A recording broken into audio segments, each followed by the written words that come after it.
premios Nobel son una fiesta de la ciencia, del conocimiento, del resultado de los países que invierten en investigación y desarrollo. Estados Unidos e Inglaterra, a través de sus universidades, controlan la mayoría de los premios Nobel. Estados Unidos, mayormente, Inglaterra, solamente 2 universidades. Pero no estamos hablando del Nobel ahora. Vamos a hacer otro programa sobre eso.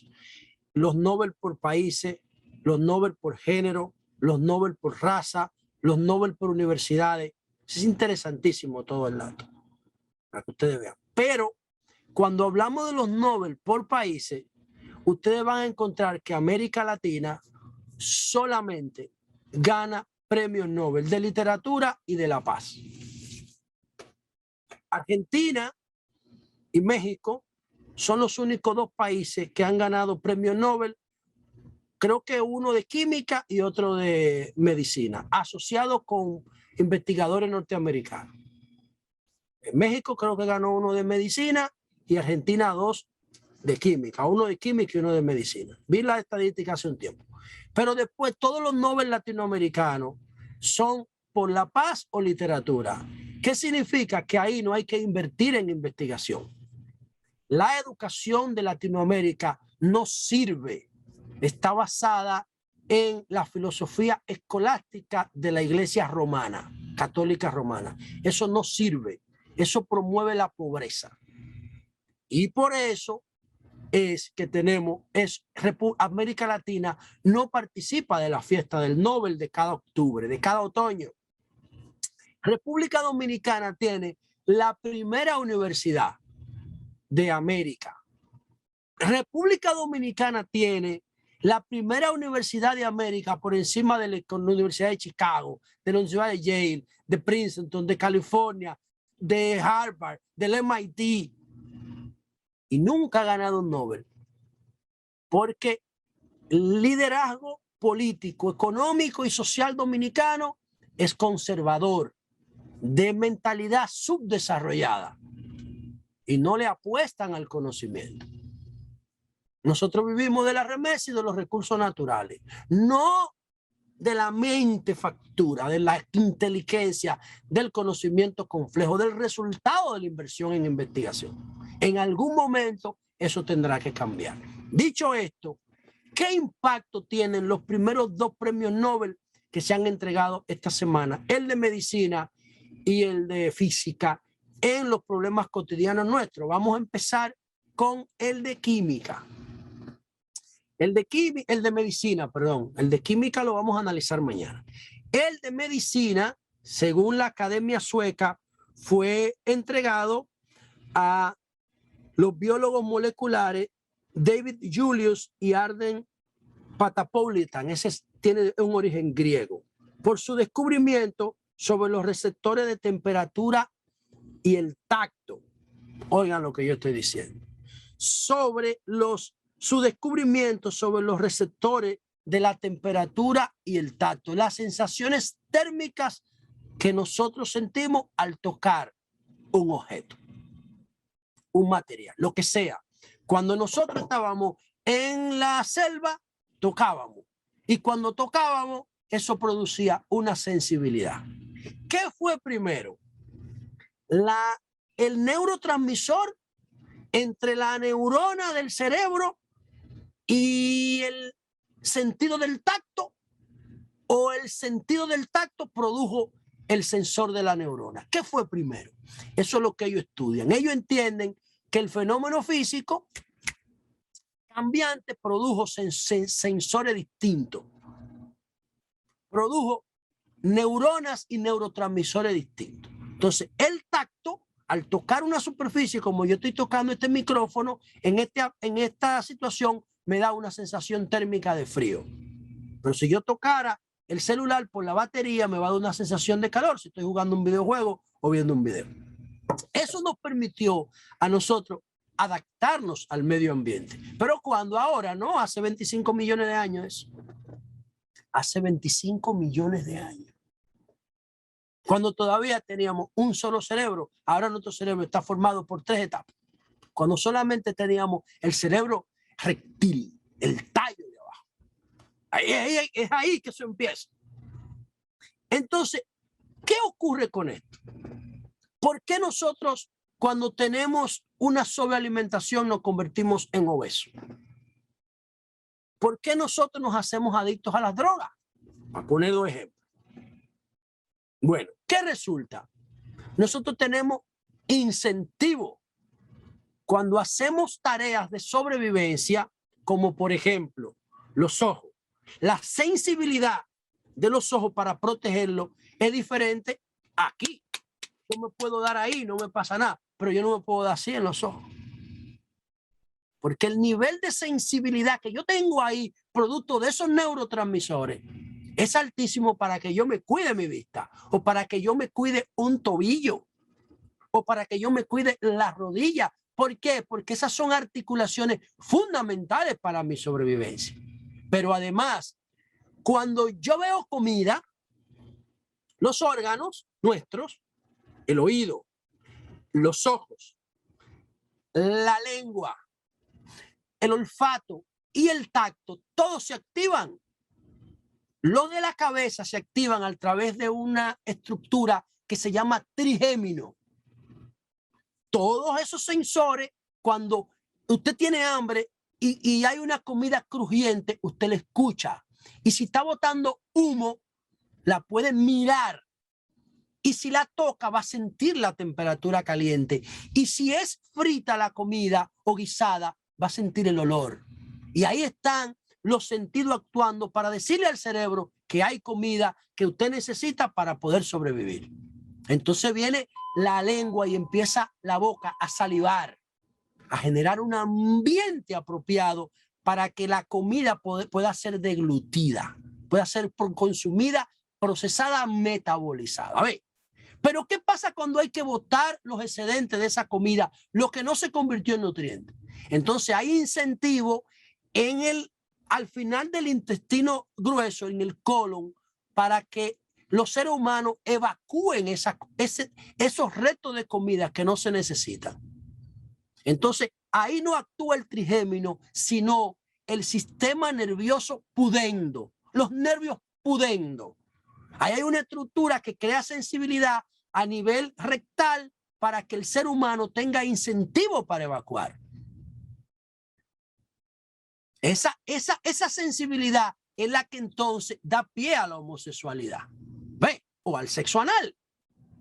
Esa sensibilidad, pero no está ahí para eso, está ahí ¿para qué? Para que usted tenga incentivo para defecar como ser humano. Y ahora viene otro tipo de incentivo, incentivo para orinar, para botar los desechos líquidos del cuerpo. Y otro incentivo para tener sexo, porque sin sexo no nos podemos reproducir. Ve, ahí hay una concentración de neurotransmisores a través del sistema pudendo nervioso que está en nuestra zona genital. Ustedes ven, ¿por qué ese premio Nobel de medicina que analiza cómo se desarrollaron esos sensores es tan importante? Porque si nosotros empezamos a abordar la obesidad, las adicciones y algunas formas de homosexualidad, no todas, porque hay otras que tienen que ver con la configuración genética, pero las formas de homosexualidad es cuando esos sensores que están diseñados originalmente para la sobrevivencia no juegan un rol de sobrevivencia ni de seguridad, porque nosotros no tenemos problema de alimentación, comemos por placer y nos volvemos gordos. ¿Entiendes? Entonces, el tema de las adicciones, nosotros tenemos receptores de droga en nuestro cerebro y en nuestros órganos. ¿Por qué? Porque la droga juega diversas funciones. El problema viene cuando se desborda el consumo de droga.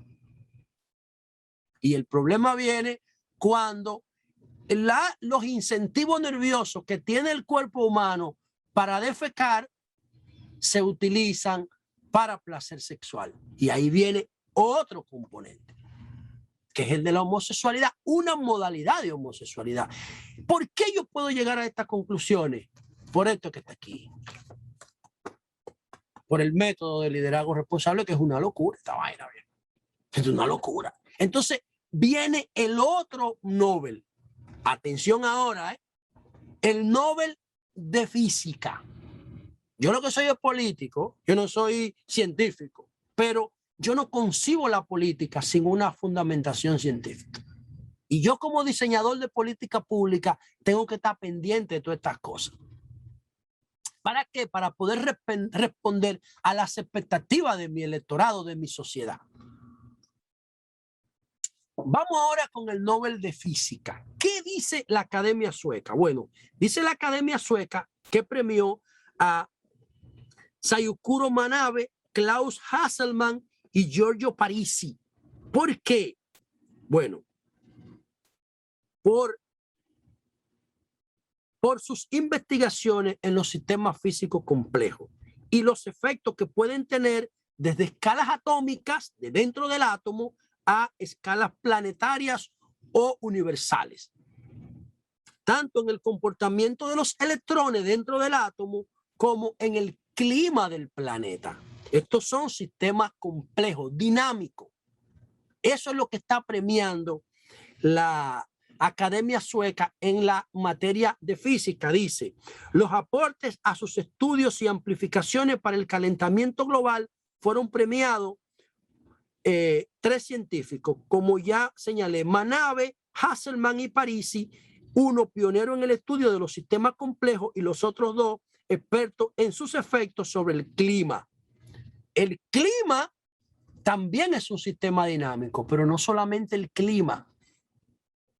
Todos los ecosistemas son sistemas dinámicos. Entonces, yo no sé si ustedes han oído hablar de las ecuaciones de Lorentz, que era un matemático, meteorólogo, que cuando pronosticaba el clima, dejaba de incluir en la ecuación de pronóstico unos resultados de efecto residual que se iban acumulando. Y como se iban acumulando, entonces los pronósticos de clima daban error. Y eran diferentes lo que se proyectaba a lo que sucedía en el weather. Y ellos se dieron cuenta de que estaban dejando de considerar los efectos residuales de sus ecuaciones. Y cuando incluyeron los efectos residuales, entendieron que cualquier variación, por mínima que sea, en un ecosistema lo altera. De ahí vienen conceptos como efecto mariposa, que lo incluye Lorentz, y el tema de teoría de caos. Son comportamientos mínimos como el aleteo de una mariposa que usted no sabe cómo va a impactar un medio ambiente o un ecosistema entero. Ahora, apliquémosles eso al tema de la población mundial. Si la población mundial es un sistema complejo, la demografía, que yo digo que lo es, ¿por qué? Porque todo lo que es vida, primero es energía, física, después es materia orgánica, química, y luego es biología. Ahí es que somos seres vivos, animales o vegetales. Primero somos energía física, después somos química, combinación de elementos energéticos, y luego somos biología, seres orgánicos, naturaleza vegetal o naturaleza animal, pero vivos todos.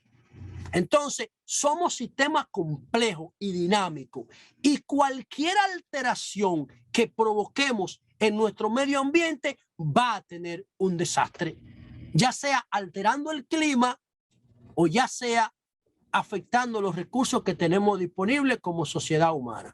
¿Por qué yo hablo de la población mundial? Oigan, ¿por qué? Todas las especies animales y vegetales tienen un equilibrio. Tienen un equilibrio. Todas las especies soportan una carga medioambiental. O sea, y ese equilibrio está dado ¿por qué? Por la depredación, por los fenómenos naturales, por la disponibilidad de alimentación, por la disponibilidad de sol, por el clima. Entonces, todos los animales y todas las plantas tienen un equilibrio natural. Por ejemplo, un cocodrilo, nadie se lo puede comer. ¿Cuál y además te dura 100 años. ¿Cuál es el equilibrio del cocodrilo?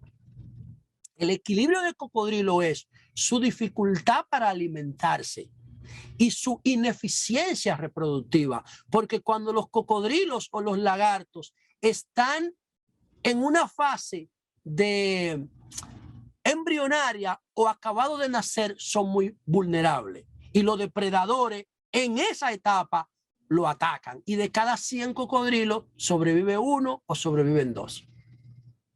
Pero el cocodrilo compensa como la escasez de alimentos, nada más tiene que comer una vez al mes y cuidado.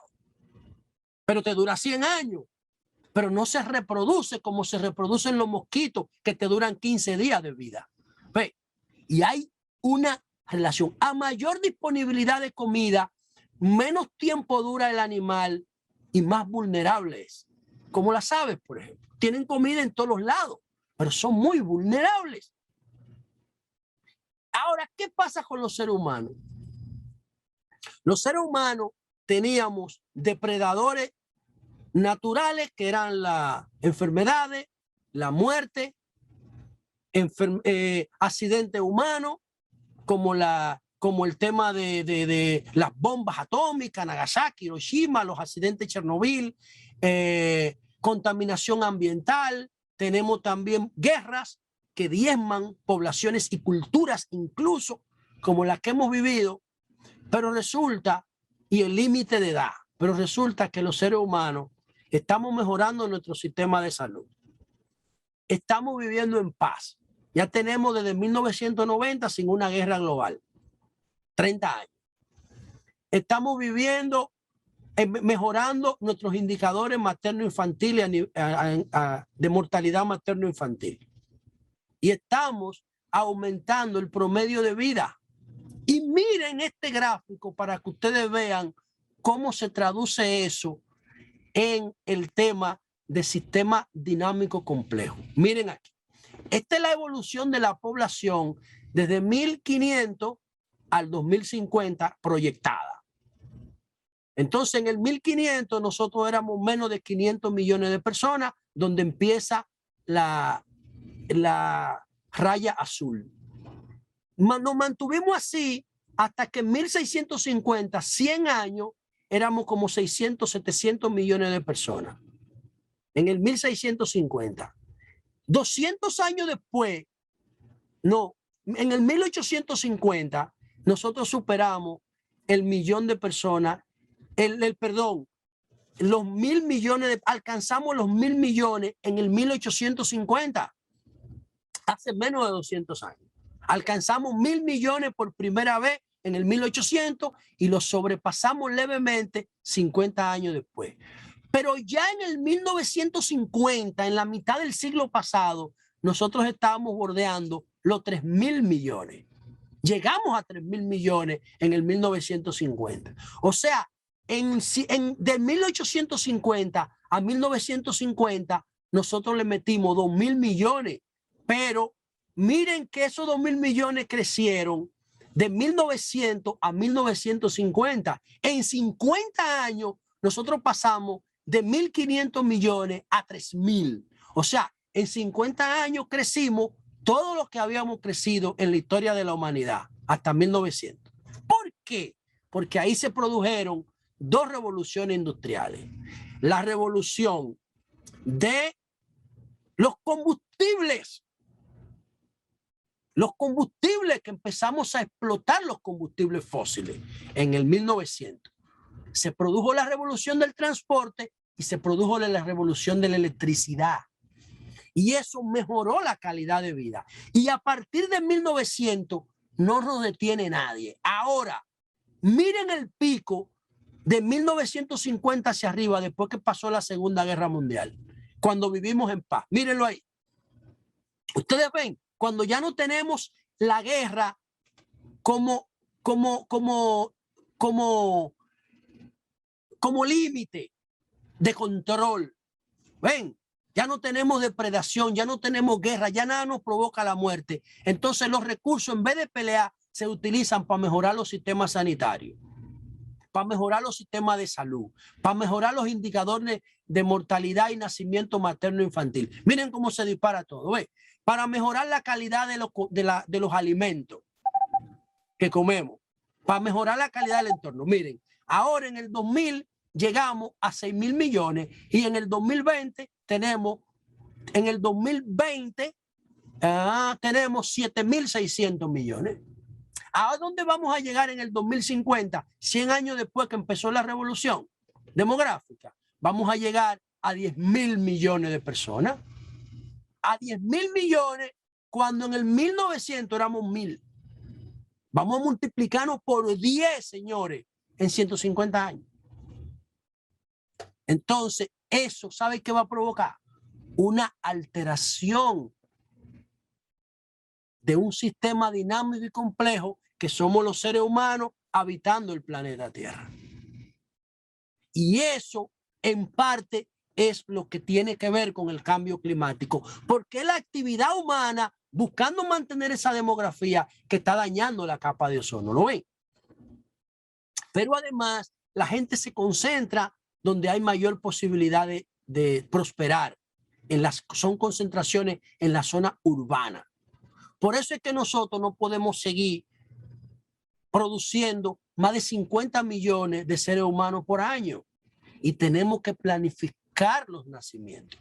Yo no hablo de aborto porque para mí el aborto es el extremo de la improvisación. Yo digo que los hijos y las hijas tienen que ser un proyecto planificado para que no se conviertan en un pasivo, ni medioambiental ni social.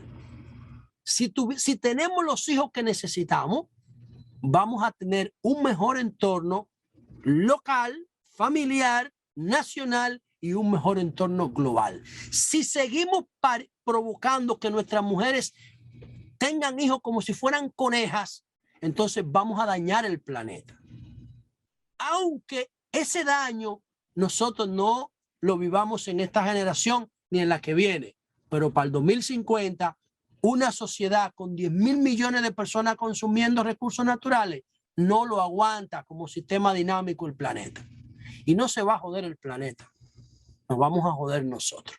Por eso los premios Nobel de Química y de Física son tan importantes para la sociedad que estamos viviendo hoy.